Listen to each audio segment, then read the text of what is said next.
emsebenzini behamba inkonzo enye babuza abangakholwayo anikhonzi kunena uthele impossible kudala simucenga ngawe kuba thina in our policies sithi you don't tamper with the breadwinner nokulwa nayo ngapha kwakhe kukumfazi nabantu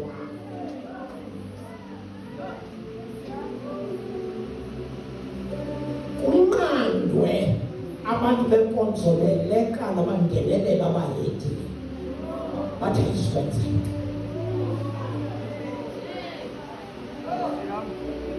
All of us, we are facing a serious problem. But those serious problems is not your business. Into kunyola abantu abangena nyani phakathi kwabakhona abanenyani bakhona abangena nyani aba bangena nyani bazitsotsi, that's not your business. Your business ukuhambela kuThixo who will rescue you kwezinto.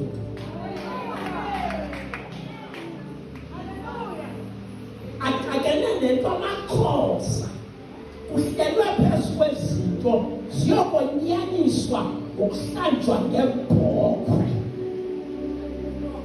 Idubula into kunyanzeleka makungena abacuphi. Kusithiwa le nto mayilungiswe ngebhokhwe. Apho urhulumente bhokhwe onobhokhwe ndifuna kuba asinayistopha kule ndawo kube elo xesha in the family umalume uyagugisa umithisa abatshana sonke sisencwadi but wena pambelela kule nto ethi God rescue. uThixo uyahlangula. I'm very sorry to the parents who are here.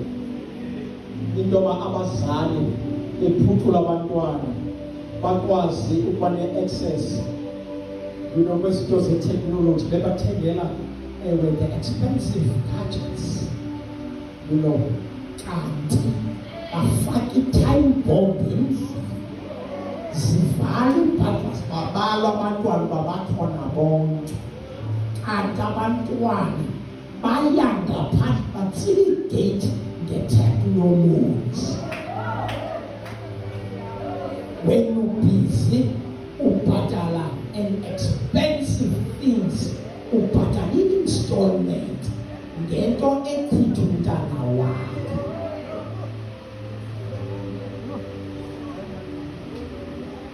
It's not that you phone me wrong, but unfortunately that will not sit well upon you. Into ethi anything that is good to us, anything that is there to elevate the nation, it has been hijacked by the devil. All systems are hijacked by the arch enemy of me. Satan is hijacked. Yolondo, the area of emphasis. It will be good yethu sawufelisha iwe number 1 thuthuzelwa ilento umgudu wakufelisha jonga lento uyizama ifelisha but philiswa into ethi ukufelisha komgudu wakho is paving the way for God to win this for you. Super frustrated. Lenda ukufika kuyo ukonje uba ayimekwa ndiyazi ngincamile kangangoba kandiyiconnecta isuka kobawo omkhulu zange apha ekhaya ibe khona into engathi iphuthukile ithi kayiqala ukuvela isuke ibe abhotha.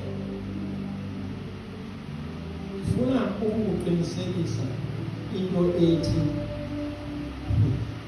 uThixo akakazikhuphi intonga zakhe emasondo. usaphethe intonga, usasebenzisa intonga zotshaba. Listen,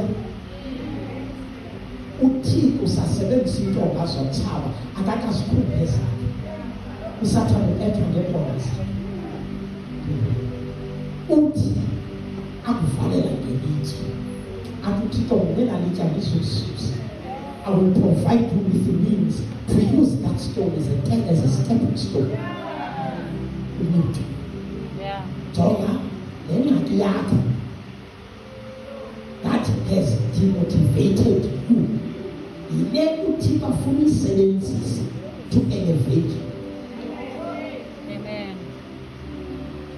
Mamela, lo mntana omncamileyo ngulo uThixo aphethe ikhasi lakhe.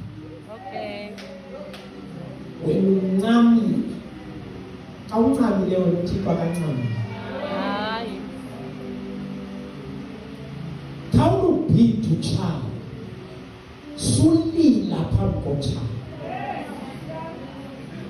Ambozimela ngoyero. Uthought the njani uthanyile nje. Kodwa ke noma ngilapha. Kodwa ke njani ungombele. Sokuthi shu phambi kotshaba. Alright. Phambi kotshaba. Bear a smile. Xelisa ewe Macbeth. In the book entitled Macbeth by William Shakespeare, ithi lamase ayixoxa nomyeni wayo kubiposition nansi uready bayifumana. Uthi lo mfazi, you must bear a welcome face. Elo xesha, be the serpent under it. Listen, ngokubuhlungu ndiyacela, smile. It's painful, but smile. Ismile sakho asizikwenziwa yi-pretense. Ismile sakho sine-taproot ethi, with Jesus in the vessel, you can smile at the storm.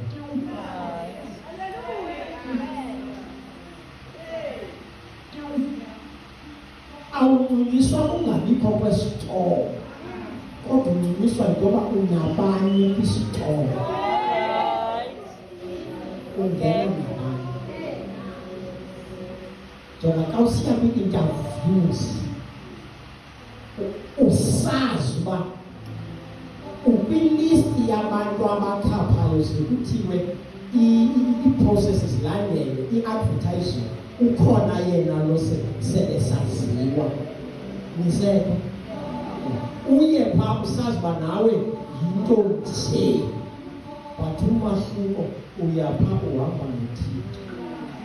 Ngeli esiyonyusa lowa uThixo ngapha uphethe umcimbi wakho. Wena iduty yakho khawugoduke makhawuhamba apha ugoduke nale nto ibikujalisa ubuso. Uthusela uba nithusela nothi abantu abonaka ngemilomo yenu uyabona niyakwazi yonke ukuthutha. Nonke niyakwazi ukuthutha. Akakho ongakwaziyo ukuthulisa. Akakho aphezulu. Into abantu bandithi akakho kuba asikho isikolo sezithuko. Ukuzikolo uba uyakwazi ude uthi uyathuka uba because uyakwazi.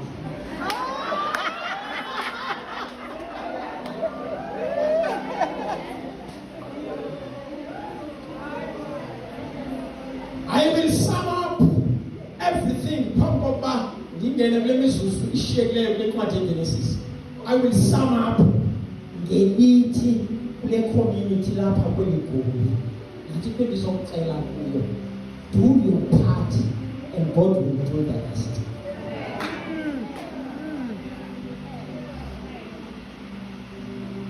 Because ndinifundela incwadi yeGenesis, ezincwadi zonke zeBhayibhile zimumatha ubungangamsha bukaThixo. The book of the Bible is the panorama of redemption. Apha ngumzobo omkhulu wombono wosindiso.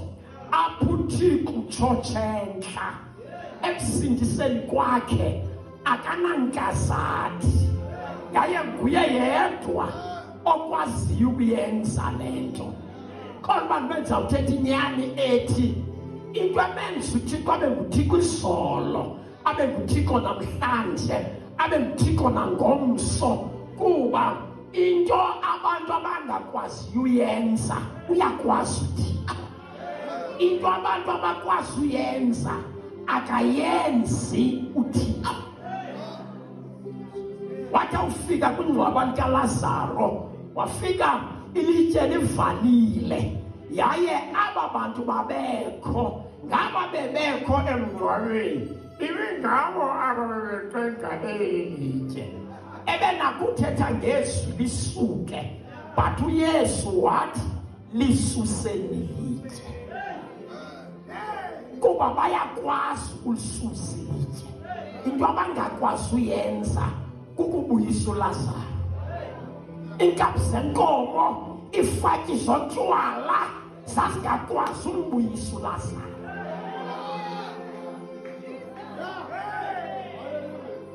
Yayinguye yedwa owayekwazi ukubuyisa uLazaro.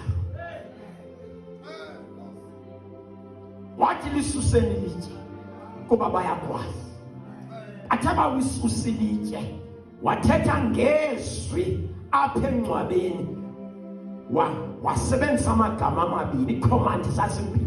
Lo mini iikhomandi ezisuka ku-Emmanuel, kuMelkisedeki ka-Abraham, ewe kuShilo kaJacob, kwimbewu yomfazi ka-Adam, ziikhomandi zimbini.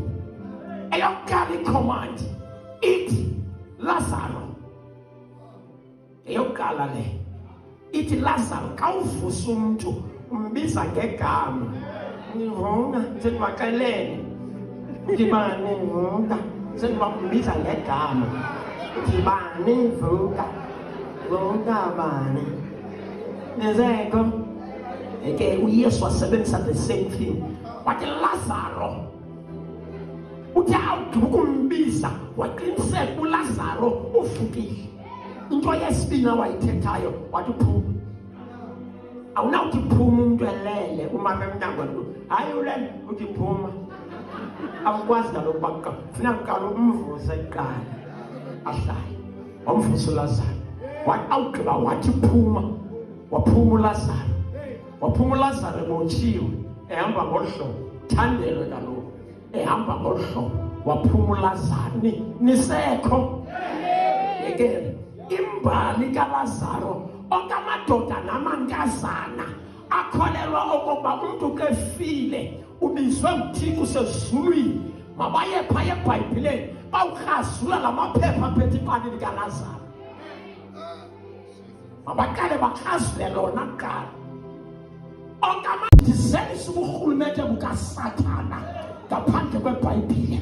Izawuthi iBhayibhile yam kwincwadi yamaHebhere chapter 4 verse 12 ithi ilizwi likaThixo liphilile, libukhali ngaphezu kwamaxhele onke antlangothi mbini, linokugweba iingcingane neziqhamango zentliziyo, libetha lahlule umphefumlo kwanomoya, amathambo kwanomongo, alinantanga, ligoba i-AK-47 seyikhonjwebuzi. Ilizwi likaThixo libethiwe, liwisa izoni yentsangu, libuyisa amahilili okokuba mabagoduke. Uqaqulo nosipatshi ibe ngabadikoni benkonzo, babani imali evesi 3 kungalahleki nesenti, apho zifelisha khona i-rehabilitation centers. uThixo wamazulu hamba phambili. Loyika ntoni? Kutheni linekhala siphethe ingadlangala? Hamba nam sihlobo sam, kanti sithatha ilizwi siliphethe yanandanga. iBhayibhile le lilizwi likaThixo lishushu liphume emlonyeni wakhe.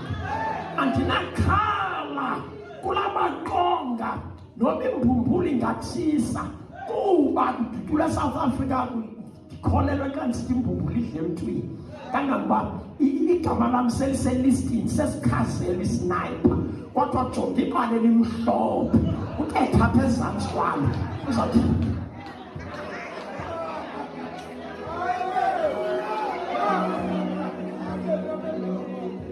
ndandingadla imbumbu but kwaqala ilizwi likaThixo nje kuzawugqibela lona nakubo